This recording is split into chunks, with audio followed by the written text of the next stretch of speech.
Arsenal's USA takeover is underway after a 5-star night in DC. Pre-season is getting interesting. So from Kai Havertz's redemption to Mikel Arteta's new tactics, today we'll break down all of what we've learned so far. We'll also find out the latest on Thomas Partey's future, break down a move for a new wide forward, and find out who is back for a game against Manchester United.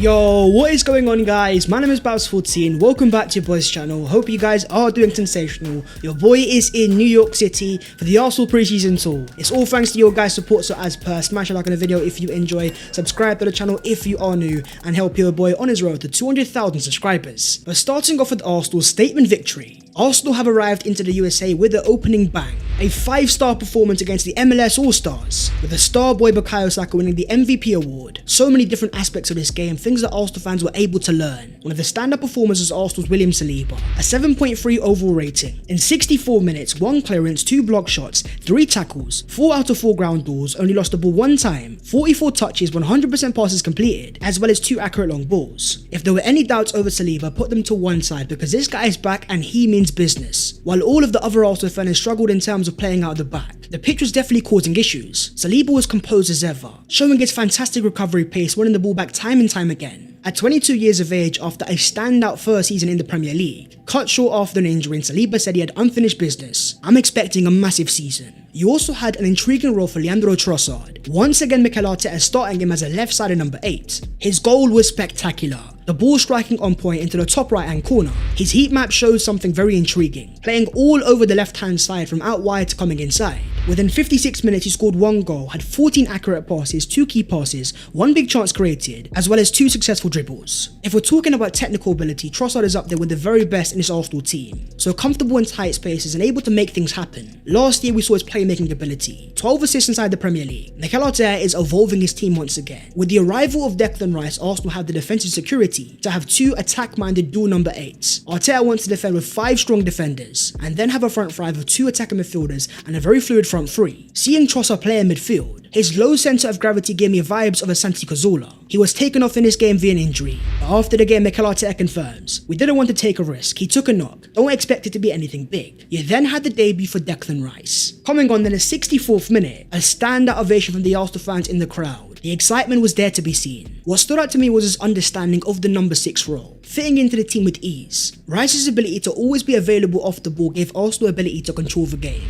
In 25 minutes, it was 21 accurate passes and a 95% passing accuracy. His ball playing ability is definitely underrated, and we're going to see that explode this season. With better passing options and a team around him, Rice's passing ability is going to get maximised. It was also another standout debut, and this time we're talking Jurrien Timber. As soon as he came on, Arsenal fans saw, this guy means business. An aggressive player, very front-footed and winning his duels. A 95% passing accuracy, 3 out of 3 ground duels won, and 29 touches. His heat map is very telling. From playing as the inverted right back, to even moving into the attacking third, Timber showcases composure in that final third. When you've got his level of elite technical ability, he's always able to give himself more time on the pitch. Very comfortable driving with the ball and extremely press resistant. Inverting alongside Declan Rice, Arsenal formed a box midfield of Rice and Timber at the base, with Odegaard and Havertz playing in front. Automatically, Arsenal had more control, able to sustain pressure at a higher level. On Timber, after the game, Arteta said, he's a really versatile player. He gives you the capacity to invert and occupy different spaces, but he's also got the passion in the duels, which I really like. I think he's going to be a really important player for us. Now Mikel Arteta has a massive dilemma. When you've got Takehiro Tomiyasu, Ben White, and now Jurrien Timber, who is going to be our starting right back? What about Kai Havertz though?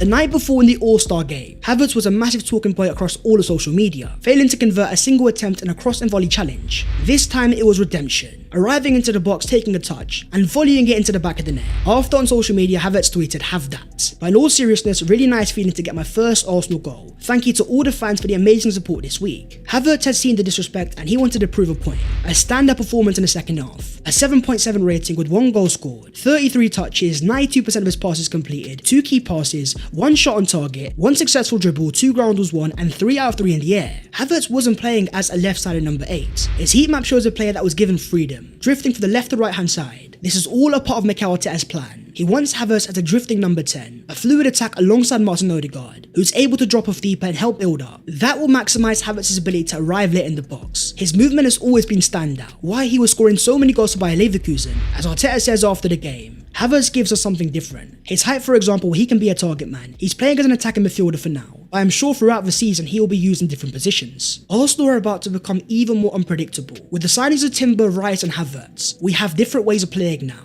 able to find different solutions in game. What were your thoughts on the performance? What did you learn? And who was a standout Arsenal player? Moving on to Arsenal's phase 2. The next step for Arsenal in the market is clear. It's all about player sales. That's where you have the future of Nuno Tavares. According to Kai Kainak, Nuno Tavares is not in Arsenal's plans going forward. He is attracting a lot of interest, and that's why he's not a part of the tour of the USA. Teams in the Premier League have interest in signing Tavares, the likes of West Ham are there. But you have a surprise rumour as well. According to reports, Paris Saint-Germain want Nuno Tavares to replace Juan Bernat and give competition for Nuno Mendes, who's been injured. Tavares is a fascinating profile physically, a natural burst of pace and power to get into the final third. As a wing-back profile, there's a player there. This is exactly what Arsenal want. As many teams after Nuno Tavares, they can ask for even more money with a contract until 2025. There's also been a development in the future for Moses Caicedo. As David Ornstein confirms, Chelsea have had a second bid for Moses Caicedo rejected by Brighton. The latest offer was £70 million with no add-ons. The same offer that Arsenal made back in January. It's no surprise that it's been rejected. I do see a bit of double standards. When Arsenal made that offer, it was seen as embarrassing. But now that it's Chelsea, no one seems to care. Brighton are persistent though. They are looking for over £80 million, using the Declan Rice deal as a barometer, with Chelsea unable to find an agreement. Where does that leave Arsenal? For me, things are getting clearer. Having seen the debut of Yuri and Timber, that aggressive front-footed tackler, winning his duels in that inverted midfield role, it's similar to what you get from Caicedo. Maybe Arsenal have already got their solution. There's also movement in the future of Aurelien Tchouameni. According to reports in Germany, Bayern Munich's Thomas Tuchel still wants a number 6, and Aurelien Tchouameni is top of his list. Initial contact with the players' camp has taken place. Tchouameni has asked a France teammate about Bayern. He can imagine a move to Munich if he is not guaranteed a starting spot at Real Madrid. This all poses the question about his future. If Bayern Munich are making contacts, does that mean that he might be available? The profile of Tchouameni is fantastic. A natural number 6 with fantastic passing accuracy. Now that Arsenal have Declan Rice though, is Tchouameni a profile they really need? Not as comfortable playing as a number 8. If Arsenal are going to sign a midfielder, I think they're looking at something a bit different. A more versatile player, able to play as a 6 and a number 8, comfortable as a second phase player. That's where you might have Aston Villa's Douglas Luiz. According to Tom Barclay, Arsenal are eyeing up a fresh move for Aston Villa's midfielder Douglas Luiz and are poised to tussle out with Tottenham to land the player. Douglas Luiz is a player that Mikel Arteta does appreciate, and he is coming off his best year as an Aston Villa player. 33 starts last season, 6 goals and 6 assists. Still only 25 years of age, Luiz is evolving. Under Unai Emery, he's improved his box-to-box ability. His heat map shows a player that's comfortable playing towards that left-hand side. Think about the role of Granit Xhaka. There is one massive concern though. Luiz signed a long-term new contract last season. He's very happy under Unai Emery. Villa are making some massive moves on the transfer market. If the Arsenal offer of £25 million wasn't accepted when he only had 1 year left on his contract, think about how much he's going to cost now. What is happening though with the future of Thomas Partey? Reports in Ghana have confirmed Partey has now joined up with the Arsenal team in the USA, having arrived yesterday night, and here he was in Arsenal first team training, alongside Eddie Nketiah. There have been doubts over his future, but things are becoming clearer. As Sammy Mokbel confirms, it's understood that Arsenal are not eager to sell Thomas Partey this summer, with only a huge offer likely to entice the club into sanctioning his departure. Thomas Partey could be staying, and this makes a lot of sense. One of the few Arsenal players that have Champions League experience. We saw it last year in many spurts, up there with the very best in the league. 30 years of age with experience, and still with 2 years left on his contract. The Arsenal manager Mikel Arteta has spoken. He says without a doubt he's a part of my plans this season. Thomas is a super important player for us, and for me, I want him to be a part of this team. He may not be a guaranteed starter as a number 6, but Rice and Partey can play together, with Rice able to play as a number 8, Partey as a number 6, replicating the dynamic of the Xhaka and Partey pivot. Mikel Arteta seems to agree, saying yeah, they can play together. That was in my plan. If you want to improve the squad, you need to have players that can improve the squad and players that can play together. Arsenal are still active in the market though, with other areas in mind. Ahmed Chef of Sky Sports News confirms Arsenal looking to sign a right-sided winger. There has been a breaking development for a reported target. Fabrizio Romano confirms Moussa Diaby to Aston Villa, here we go. The French winger has said yes to Aston Villa. He wants to join Unai Emery's project. Premier League football was the priority. Villa will pay in excess of €50 million to Leverkusen for Diaby. Diaby has picked Villa over a huge bid from Al Nassr. Arsenal never made an offer and Diaby is now off the market. You've then got the future of João Felix. A Fabrizio Romano exclusive reveals. Felix has said that I'd love to play for Barcelona. Barca has always been my first choice and I would love to join Barca. It has been my dream since I was a kid. If it happens, it will be a dream come true for me. Felix would have made sense because of his ability to play in different positions. As Ryan Taylor confirms, it's understood that Arsenal are open to adding another versatile forward to their ranks, and it seems like they have a different target. We are talking Ajax's Ghana international Mohammed Kudus. As Ben Jacobs confirms, Mohammed Kudus to Arsenal is one to watch. A tier 1 source has also spoken, this time Sami Mokbel, confirming that Arsenal are eyeing up a move for Mohammed Kudus, but they will need to sell players first. This isn't the first time that Arsenal have been linked to Mohammed Kudus. Let's not forget that earlier in the window, David Ornstein confirmed Kudus had made Ajax aware of his intention to exit once the window opened. Arsenal, Manchester United and Newcastle are among the teams tracking Kudus, and while other candidates may have been above him in their list, he's always been admired. A left-footed player able to play on the right-hand side, Kudus matches the profile of a Bukayo Saka. Last year, 11 goals and 3 assists in the Eredivisie. He's definitely a very versatile player, having played games as a centre-forward, a right-winger and even in midfield. He is still only 22 years of age, out of contract in 2025.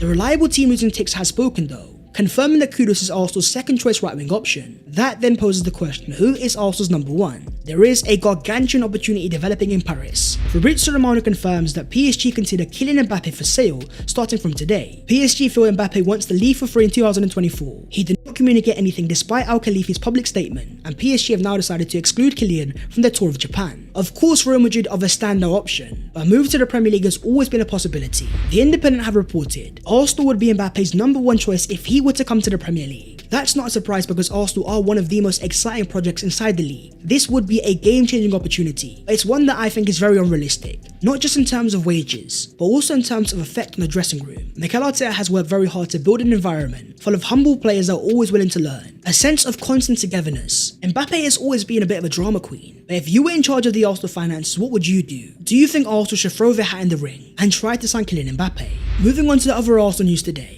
And starting off with a potential new appointment, with the imminent departure of club doctor Gary O'Driscoll, Sami Mokbel has confirmed Premier League's Chief Medical Officer Mark Gillett is a candidate that Arsenal would like to talk to replace club doctor Gary O'Driscoll. This guy has been in the game for years with a bagload of experience. The fact that he works for the Premier League showcases his pedigree. It also goes alongside the Arsenal plan. They are trying to create an environment full of the best of the very best. Here's what's to come next. Arsenal are in New Jersey to face Manchester United in a massive game, and they are boasted with the return of Emile Smith-Rowe, who alongside Thomas Partey is back in full Arsenal training. The lineup in this game is going to be very fascinating. United are the best team that Arsenal have faced so far in pre-season. Expect Mikel Arteta to play a very strong team. The likes of Declan Rice and Kai Havertz may well start. This may be a friendly, but as United boss Erik ten Hag says, we don't play friendly games. Arsenal against United is always a fierce encounter no matter where it is, especially in New Jersey in a fully packed up MetLife Stadium. The international Gooners are very passionate, and I expect a very interesting game. That is the video there and there though, so hopefully you guys have enjoyed. If you have, don't forget to smash a like and also subscribe to the channel if you are new. If you want to follow your boy on all of the social medias, then the links are down below in the description. But that was the latest episode of the Transfers FC. Your boy is in the USA and things are getting exciting. I have got some behind the scenes access, so stay tuned and I'll see you next time. Take care, in a bit.